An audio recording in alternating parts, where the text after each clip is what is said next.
fait un bachelor QSE RSE plutôt, au cours Bufflier. Donc c'est ce qui m'a amené à STP Multiplex parce que j'étais en alternance du coup et puis j'ai été embauchée par la suite directement là-bas. Donc ça fait 2 ans, j'ai fait 1 an de stage là-bas et puis maintenant je suis en contrat et je suis salariée là-bas. Je gère un peu tout ce qui est lié à la qualité, donc la qualité des produits avant que ça part avec le client. Donc en interne, on essaie de voir tout ce qui ne va pas avant que ça passe chez le client. Ensuite, je m'occupe aussi de tout ce qui est sécurité. Donc les obligations, les CHSCT, les EPI, tout ça un peu lié avec les risques auxquels nos salariés sont exposés. Pour tout ce qui est environnement, alors je m'occupe en partie des déchets à évacuer parce qu'on est une imprimerie qui utilise des produits chimiques. Donc d'une part, on a beaucoup de papier parce qu'on fait l'impression papier et l'impression sur textile. Donc on utilise des produits chimiques et pour l'évacuation, ça passe par une filière spéciale, donc Technival. On ne peut pas aller jeter nos déchets un peu partout. Donc pour les papiers et tout ça, on fait des balles, on pèse et c'est Fénois qui s'occupe de ça. Comme on est labellisé imprimé, donc on est la première imprimerie et je crois la seule sur Fénois à avoir le label. Donc on a des critères à respecter. On fait le tri dans les ateliers où il y a les poubelles pour les cartons, le plastique, le papier. On essaie aussi au lieu de jeter, on donne nos chutes de papier aux associations, aux écoles, aux garderies, les palettes aussi.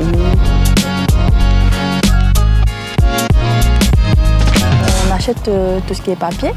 On va s'orienter vers des achats ou des papiers qui sont recyclés, un peu pour la nature. On utilise aussi des encres à l'eau. Pour le textile, on a tout ce qui est textile avec du coton bio. Donc on essaie d'être un peu vigilant sur ça.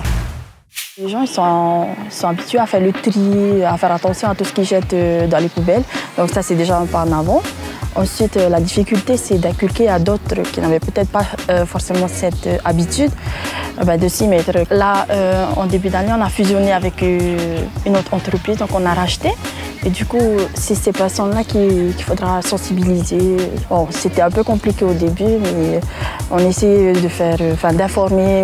Quand tu passes dans les ateliers, tu dis que non, ça ne se jette pas là.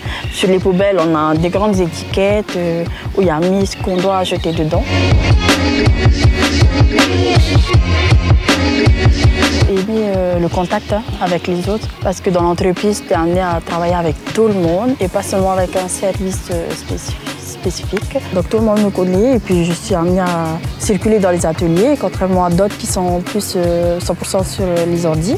Donc moi je reste sur mon ordi puis je vais dans l'atelier. Quand ils me voient débarquer, c'est qu'ils ont sûrement fait on va dire un gag sur quelque chose, donc c'est plutôt par rapport à ça. J'essaie de pas trop être méchante. Hein. Je vais à la façon locale, donc je discute avec eux. Et puis ça marche bien. Hein. Je vais pas aller là-bas pour les glander, ça va pas du tout fonctionner. Donc non, j'essaie d'aller un peu dans leur sens. Voilà, ça fonctionne assez bien. C'est sûr que c'est pas toujours évident, mais c'est un métier que je ne connaissais pas aussi avant de faire la formation, mais c'est un métier en tout cas de demain. Donc j'aime beaucoup ce que je fais. Si je devais être à l'accueil ou derrière un ordi à parler à des clients, ça par contre, ce ne serait pas fait pour moi. Il faut être courageux dans la vie, surtout pour les jeunes qui ne voient pas un peu leur vie comme nous on voit déjà, mais qu'il faut fighter tôt. Moi, c'est tout ce que j'ai à dire parce que c'est ce que j'ai fait.